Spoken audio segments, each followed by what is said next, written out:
So then I wanted to get into the actual text here a little bit. The text begins with an homage and a commitment. Most of these kinds of texts begin with that, pay homage to either a teacher or a deity, and then they talk about their commitment, why they're writing the particular text. You can read through those. In this case, it's the homage is to the glorious original protector, who is Kuntin Sampo, or Samitavadra.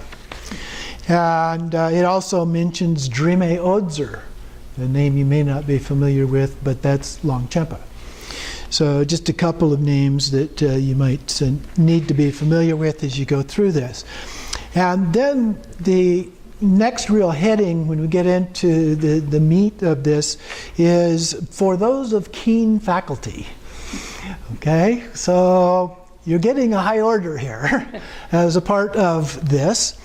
And then it's broken down into three parts. There's the preliminary practices, which are the Khorde Rushen, and then the Trekcho and the Togal. So those are the three parts of this section for those of keen faculty. So you're being highly regarded here. In terms of the preliminary practices, Jigme Lingpa describes three ways to train in order to discover the three kayas, which we just mentioned. And we do that through the practice of the four elements. And then to discover awareness, and we do that through discerning the samsara and enlightenment, or nirvana. And then and looking at through the use of the three doors, which would be body, speech, and mind. And then to discover the mind by training in also body, speech, and mind. So that's kind of a general framework. So in terms of the practice with the four elements, the practice, and there's actually several of these practices, but they're captured in this verse. The stages of training of the three kayas emphasize the qualities of the elements, diligently training in the sound of earth, water, fire, and wind. Leave space out. But the other ones, the focus here is on the sound of each of these elements. So we'll just do one of these each week for the first parts of this. He does point out, however, that these are not practiced very often anymore, and that it is acceptable to leave them out. We're not going to leave them out. We will go ahead and do them so that you get the experience of those practices, and I think that it also does help as a fairly easy way to lead into the other practices. So that's a brief introduction to the Yeshe Tsogal text. Now, excuse me, yes, wrong one, yeah, to Yeshe's. Yeshe Lama, thank you very much. I've been doing too much Padmasambhava things lately. Linked to. Okay, in the other text, the first part, there's actually quite a bit of reading in the first part of this, but that'll slack off a bit as we get into the actual Khorde Rushen. It begins with the foreword, which is in Roman numerals, Roman numeral 11, page 11, and then goes through page 52, so a fair number of pages. But this begins, and I think is good to read because it goes back over those three classes that I just mentioned, the mind class, space class, and the Upadesha or Menagde class, special instruction class. So regarding the mind class, which is also known as Semde, Sem means mind.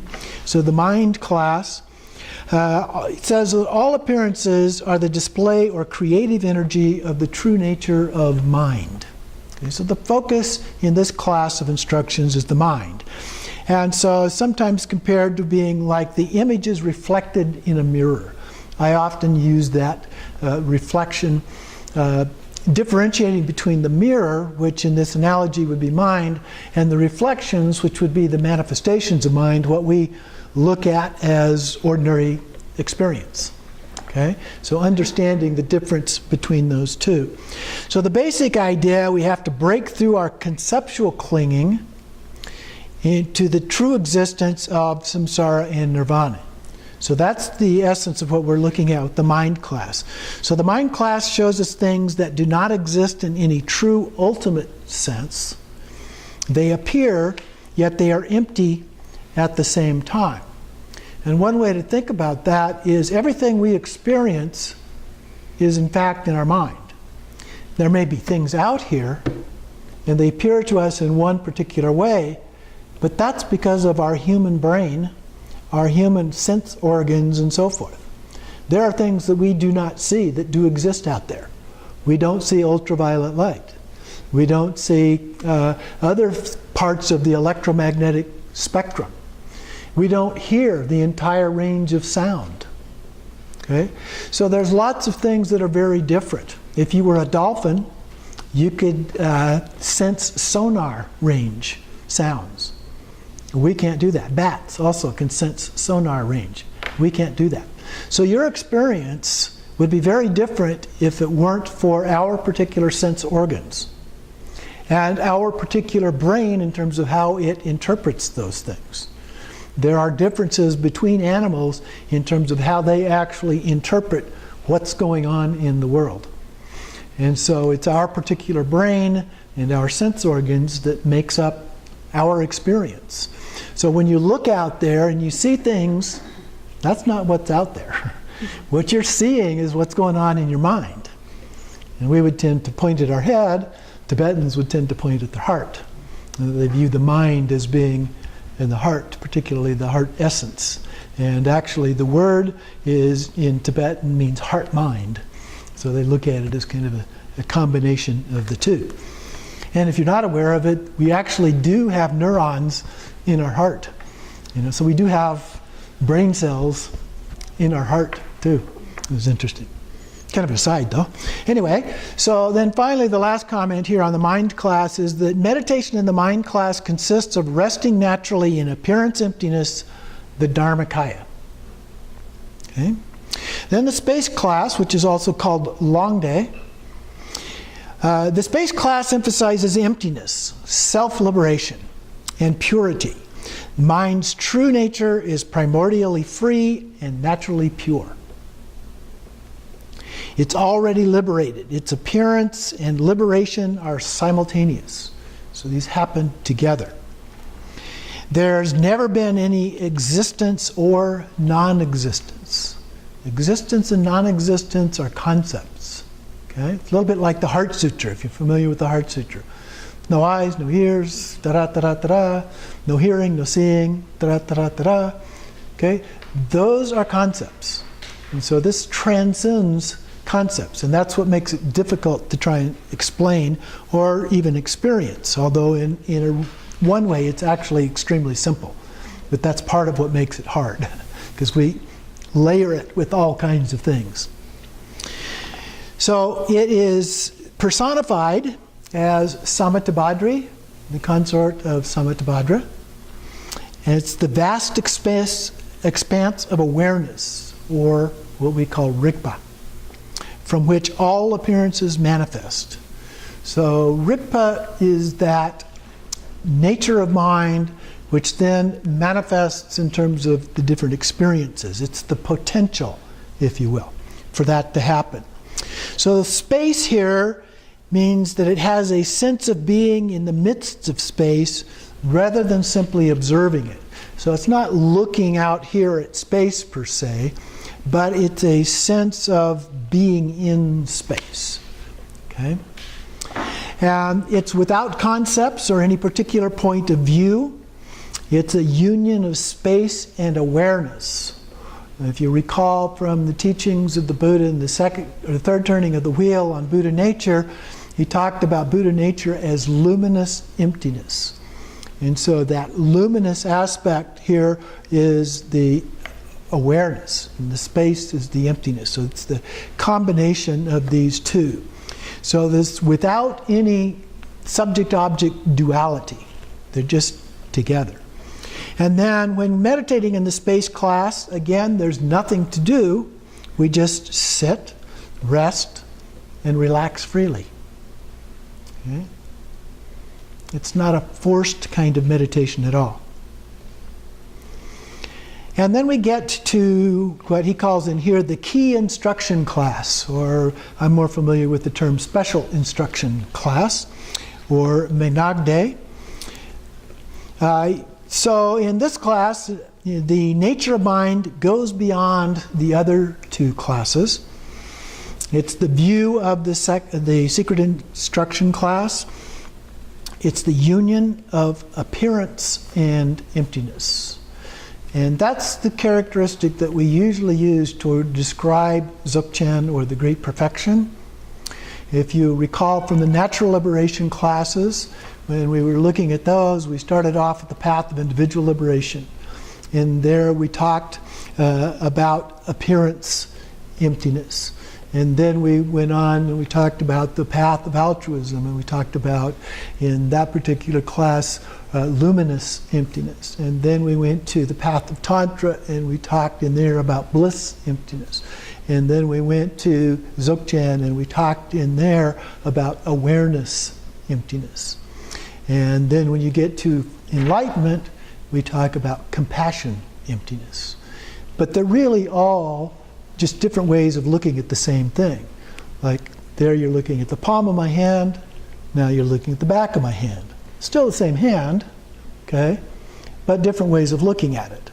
So you look at it this way, you can look at things different ways. And this is the same thing. They're all very closely related to each other, but somewhat different descriptions. So the two main classifications within this practice, as we mentioned before with the Yeshe Lama, are Trekcho and Togal, also known as breakthrough and direct leap, or leap over in some texts. So the breakthrough or Trekcho stage is a conceptual fixation, is cut through right on the spot. Okay, just whang, it's gone. And it's geared towards lazy individuals, according to the tradition. Anybody else besides me in that class? And then the direct leap or leap over enhances the realization of that stage for diligent individuals who are willing to work hard and put in effort. Like you. To do that. Well, thank you. That was a nice thing to say. So the three classes that we've been talking about here are traditionally likened to the body, heart, and blood.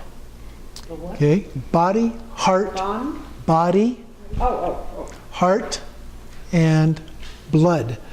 So the mind class is like the body, the space class is like the heart, and the secret instructions are the heart essence. Okay? The life blood, if you will. So those are the comparisons that are made.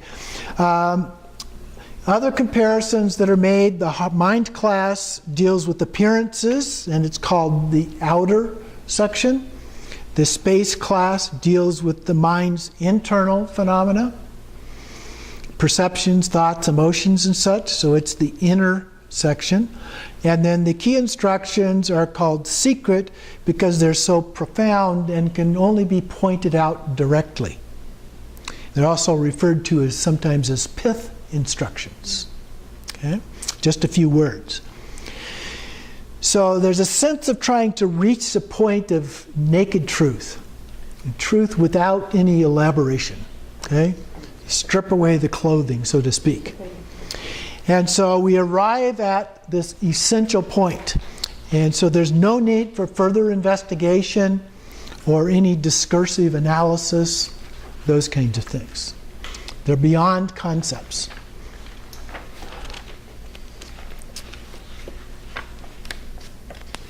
Now, the text that this is taken from, just to mention that briefly, is called the Excellent Chariot. And the chariot is sometimes used as an analogy for understanding the nature of mind, because if you take a chariot and you take it apart into all its parts, you can't say it's a chariot. You can't say any one part of it is a chariot. The only way that it becomes a chariot is when the whole thing works together. And mind is much like that as well. When you try to deconstruct things, to analyze things, you're looking at the bits and pieces, and that's not mind. Okay? It's only a direct experience of the whole in which we really get that understanding. So that's kind of the analogy that is used here. There's also a translator introduction that goes into some things. I'm not going to touch on all of that. It goes through a little bit of the lineage, which is an important part. So Padmasambhava, Vimalamitra, Virachana were some of the Tibetans that were key figures. Well, I guess they came into Tibet, helped bring things into Tibet. Key figures as a part of that. Another text that I wanted to mention that you may be a little bit familiar with from Longchen Longchenpa is called the Fourfold Heart Essence. So we've been receiving some teachings from Jigme Lodro Rinpoche on some of these. So there are 5 parts to the Fourfold Heart Essence. The first one is the Vima Ningtik by Vimalamitra. And then there's the Khandro Ningtek. And Khandro Ningtek is by Padmasambhava. And then there is the Guru's Quintessence, or Lama Yangtek. Lama Yangtek is a commentary on the Vima Ningtek, written by Longchenpa. And then there's the Khandro Yangtek, which is a commentary by Longchenpa on the Khandro Ningtek. And then he wrote the profound quintessence called Zammo Yangtek, which is a commentary on the whole collection together. So it's a very, very important part of the tradition and the key source of a lot of this information.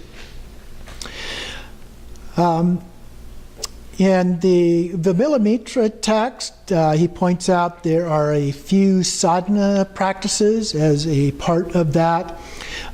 Focuses more on completion stage kinds of things, yogic heat or tumo, luminosity, transference, yogi union, the bardo. These are things that we cover in the completion stage practices. They're included in most versions of the 6 yogas of Naropa, for example, all completion stage practices. Also in these heart essence texts, the Fourfold Heart Essence, is extensive treatment of the breakthrough, Trekcho, and leap over, direct leap, Togal.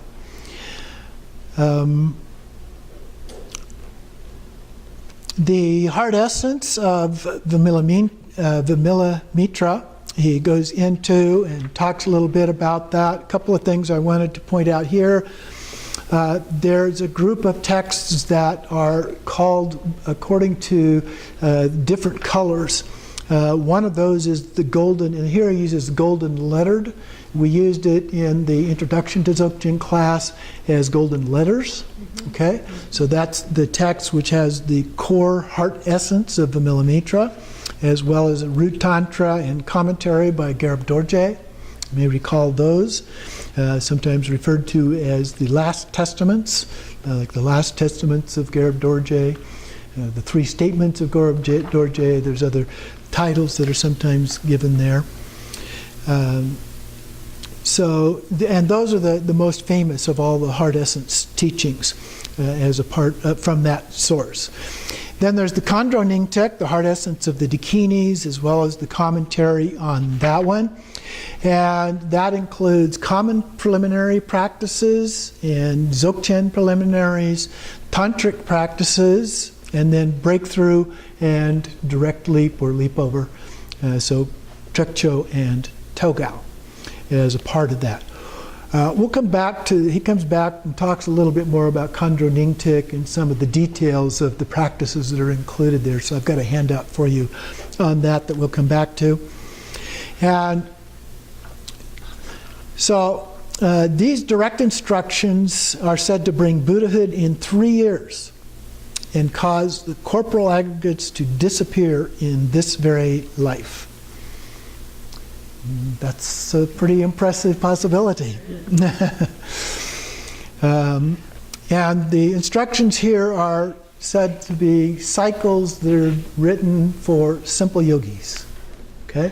So these are things that are very directly related to the yogi tradition that we follow, and for lay practitioners as opposed to monks and nuns, although they also use this.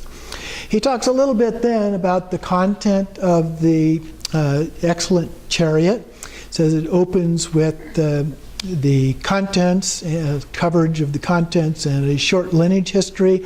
Next, it has the 6 essence tantras that liberate upon wearing. Then there are 6 short commentaries, and then the 3 last testaments of the Buddha, and a more lengthy commentary. Then there's the main sadhana practice, the outer and inner sadhanas of the Sugatas. And then there's various levels of empowerments. You may be familiar with the vase empowerment, the sacred empowerment, the wisdom empowerment, the word empowerment. And this adds, a 5th empowerment, the empowerment into the display of awareness. Okay? And so, but these are very practice-related things. So there's another volume that in particular does that, called Question and Answers, a Rosary of Golden Amrita. And so it's a dialogue between Yeshe Tsogyal and Padmasambhava. So they're going back and forth and answers a lot of questions and clarifies things about view, meditation, conduct, and so forth. And then following that are completion stage writings on the yogic union, the yogi and consort, the intermediate states, luminosity, yogic heat or tumo, and extraction of essences. Then there are protector practices, some outer, inner, and secret yoga guru practices, or guru yoga practices, breakthrough, directly in various stages of the tantras, some intermediate states, prophecies, supplications, and lineage histories. But it just gives you a general idea here of the content of some of these things. And then he talks a little bit about Longchenpa's commentaries, the 3 volumes of his commentaries.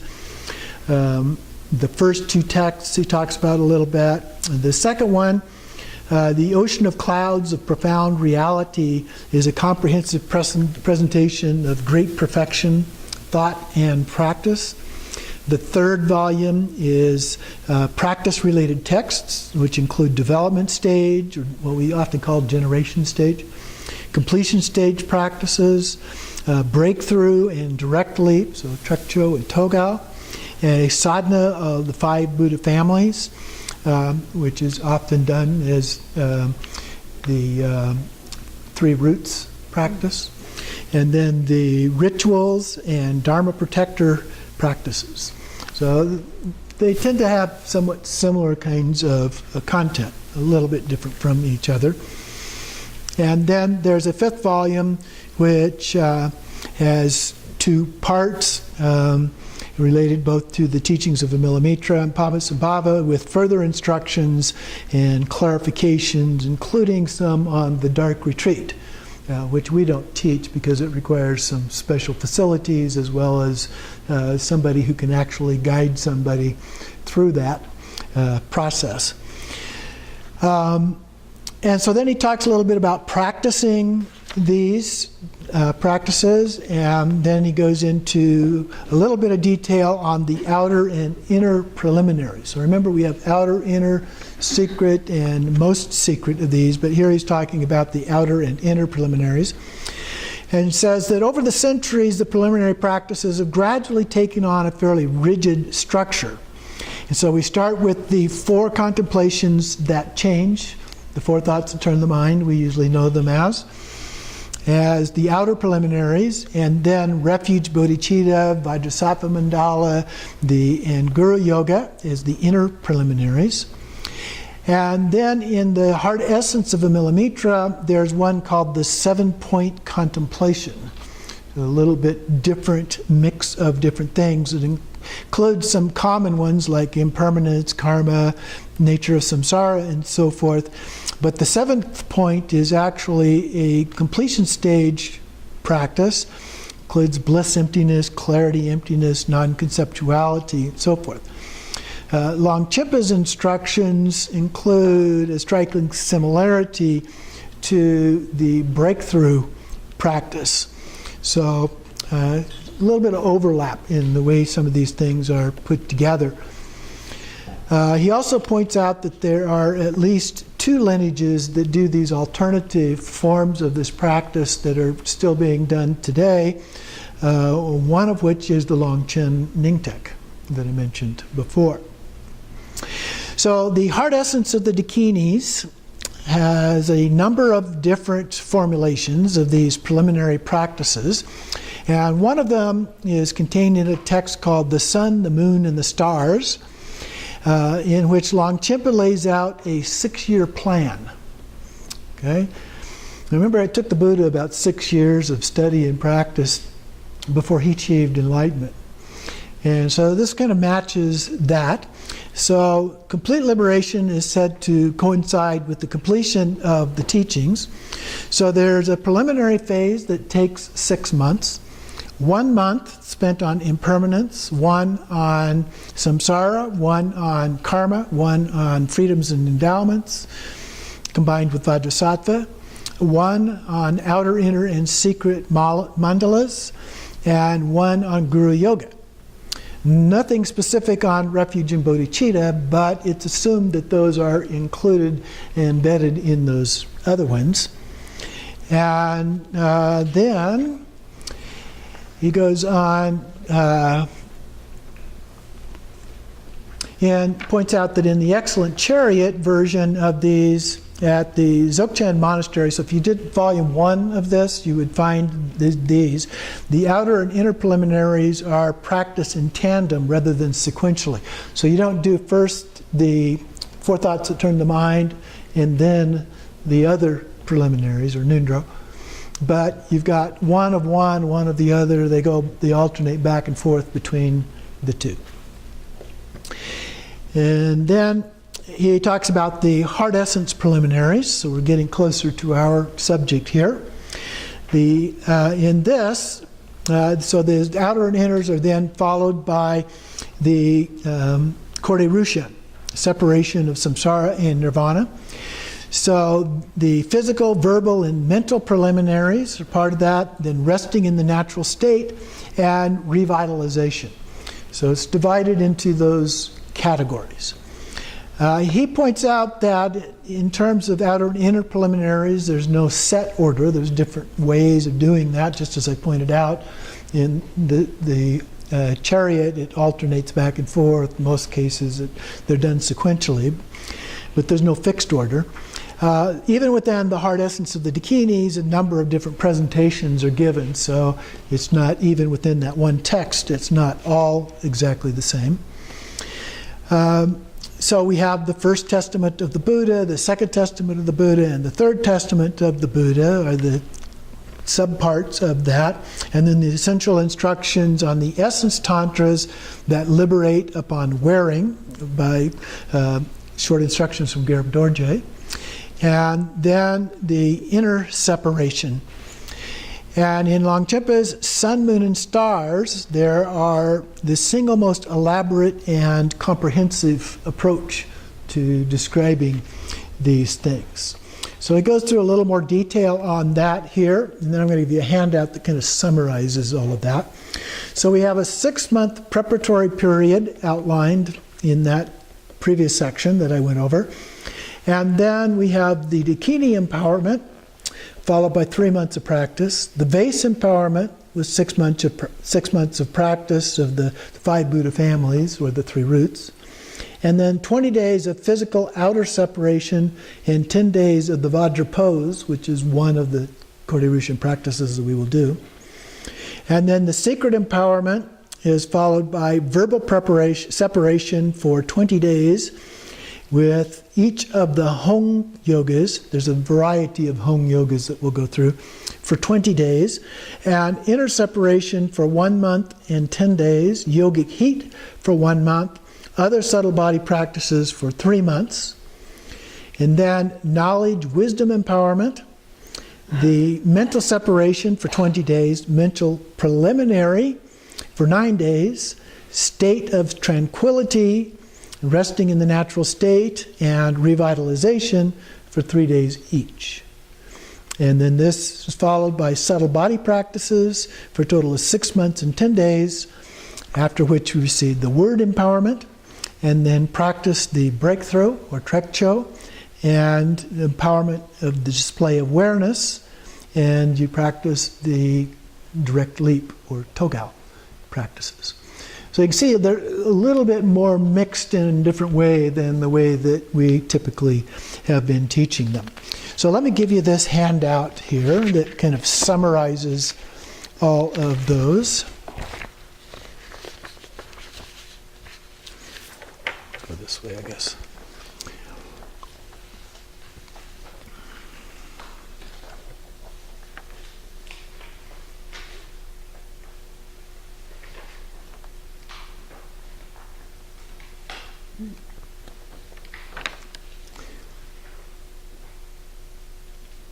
So in the beginning, we have the basic Nundro. So the first parts are related to the 4 thoughts that turn the mind. I only give 3 in here.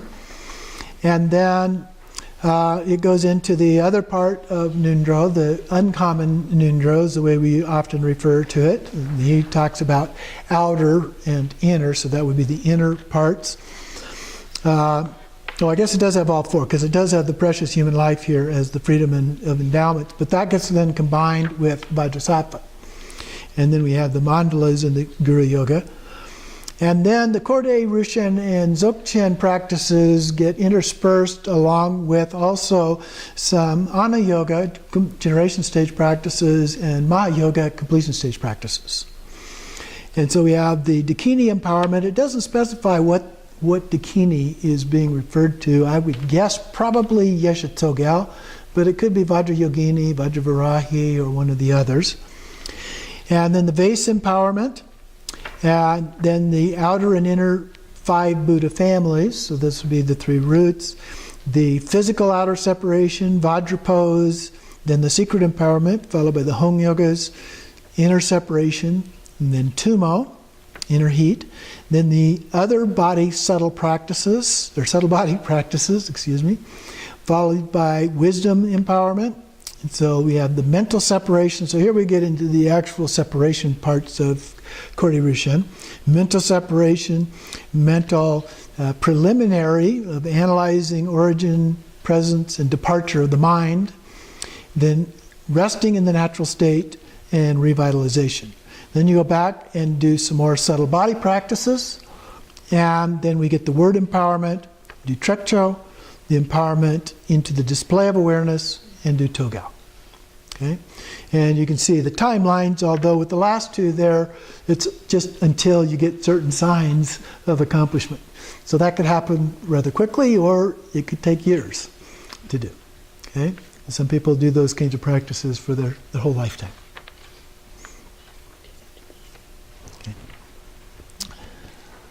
So that kind of summarizes it in a tabular format that I think makes it a little bit easier than the way that it's laid out in the text. So the main practices then are the